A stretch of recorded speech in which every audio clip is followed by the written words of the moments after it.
Startautiskais breiks ir beidzies, un mēs atkal esam gatavi Fantasy Premjerlīgai. Sveiki, dāmas un kungi, un laipni lūgti atpakaļ starp rindām uz Game Week 5. Šodien īsi un kodolīgi tikai pa galvenajiem notikumiem, kādus spēlētājus jums vajadzētu iegādāties vai pārdot, un kā arī beigās pārunāsim mūsu līgas uzvarētāju. Galvenie pārsteigumi Game Week 4. Pirmais noteikti būtu Chelsea pret Nottinghamu 0-1. Daudzi sāka pārdot Jacksonu, Sterlingu un Chilwellu. Es uzskatu, ka tas vēl jums nebūtu jādara.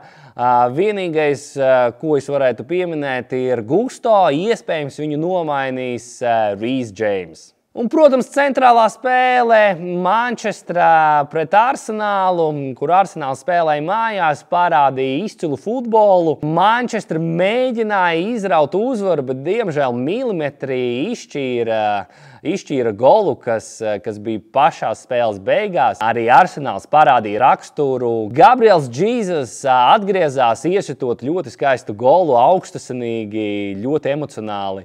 Es esmu laimīgs par šo spēlētāju, un viņš viennozīmīgi būs to spēlētāju topā, ko jums vajadzētu iegādāties. Šobrīd ātrumā par iepriekšējās epizodes rubriku, par spēlētājiem, ko jums vajadzētu iegādāties, paturēt, izvairīties vai pārdot.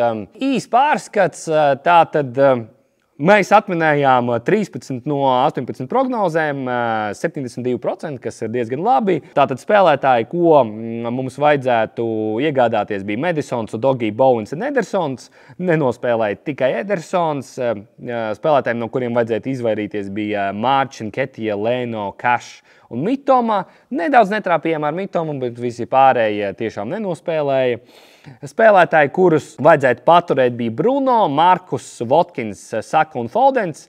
Trāpījām gandrīz visos, netrāpījām tikai ar Bruno, bet nesteidzieties arī tagad pārdot šo spēlētāju, viņš nesīs jums punktus. Un pār spēlētājiem, no kuriem jums vajadzētu atbrīvoties, bija Šovs, Pikfords, Žao Pedro un Trents Aleksandrs-Arnolds.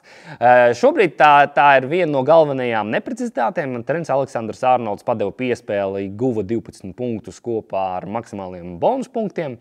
Tagad ir satraumēto sarakstā ar hamstringa injury. Tātad, hamstrings paraksti ir trauma, ko ārstē ap mēnesi, bet šī gadījumā varbūt tas ir ļoti minor injury, tāpēc izskatiet vēl šo variantu. Ja jūs neesat viņu pārdevuši, varbūt nesteidzieties. Tātad šī kārtā spēlētāji, ko jums vajadzētu nopirkt, būtu Sons, Eze, Jimenez, Cash un Gabriels Jesus. Tātad par Sonu hat-tricks runā pats par sevi. Spēlētājs spēlē augstāk, uzņemās vairāk iniciatīvu, ja nebūs Richarlisons.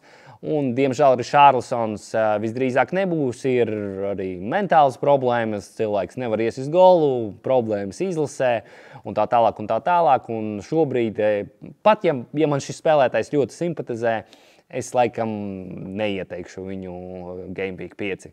Eze spēlētājs, kurš neiepriecināja mums pirmajos 3 Game Weekos, toties uzspīdēja 4. iesitot golu. Šis tiešām ir asets, kuru es būtu paturējis savā komandā. Viņš arī joprojām ir palicis manā komandā, kaut vai ir krities cenā. Es iesaku viņu atstāt vai pat nopirkt. Rauls Jimenez, spēlētājs, kurš ļoti daudz mūs iepriecināja, kad spēlēja par Vilkiem. Nākamā spēle ir pret Lutonu. Teiksim tā, es negribu likties tāds kā Lutonas mednieks, bet kā tāda ilglaika stratēģija tā varētu nospēlēt, jo katru spēli jums ir kāds spēlētājs vai kāds līderis, kurš varētu nospēlēt pret Lutonu. Jo, diemžēl, arvien vairāk un vairāk cilvēku, kur inside saka, ka Lutona būs tie pastarīši. Gabriels Jesus izcila spēle pret Arsenālu. Domāju, ka viņš arī sāks pamatsastāvā. Netik daudz cilvēkiem šis spēlētājs ir. Noteikti viņu pērciet. Spēlētāji, no kuriem jums vajadzētu izvairīties, tas būtu Nketiah, Gusto, Bowens un Eduards. Eduards noteikti nespīdēs katru spēli. Bowenam spēle pret Manchester City. un Gusto ar Nketiju. Tieši tas pats, kas iepriekšējā tūrē. Par Gusto jau bija izteicies, Rhys James var nākt viņa vietā. Spēlētāji, ko jums vajadzētu paturēt, Jaško Gvardiols, Džeksons, Fernandes un Bens Chilwells. Es saprotu, ka daudziem varbūt gribētos atteikties no Fernandeša. No 4 gameweekiem tikai viens returns pamatīgs. Gvardiols nestartēja pamatsastāvā un Chilwellam varbūt grūtības ar sausajām spēlēm un mēs neredzējām attacking returns no viņa. Bet tomēr nesteidzieties ar šiem spēlētājiem. Spēlētāji, kurus noteikti vajadzētu pārdot, joprojām Pickfords, João Pedro, Rodri un Antony. Rodri viens no tiem spēlētājiem, ko vajadzētu pārdot, jo viņš nenesīs tos pašus punktus, ko viņš nesa pašā sākumā un ir labāki midfielderi viņa pozīcijā. Antony, atkal ģimenes problēmas, atkal Manchesteras gars. Šīs spēlētājs es viņu neiesaku jūsu komandā. Kā bonusi, ko var pārdot, Sancho, līdzīgi kā ar Antony un Richarlisons, diemžēl ir laiks atbrīvoties no viņa arī. Un tagad par mūsu minilīgas nedēļas uzvarētāju komanda Lienes Puikas, spēlētājs Kārlis vai treneris Kārlis Meirāns. Viņš izdarīja visu pareizi, nedaudz kļūdījās ar vārdsargu un aizsargiem, ļoti spēcīga viduslīnija un, protams, Alvarez ar Haalandu priekšā. Ar to pietika, lai uzvarētu nedēļu. Apsveicu tevi, Kārli!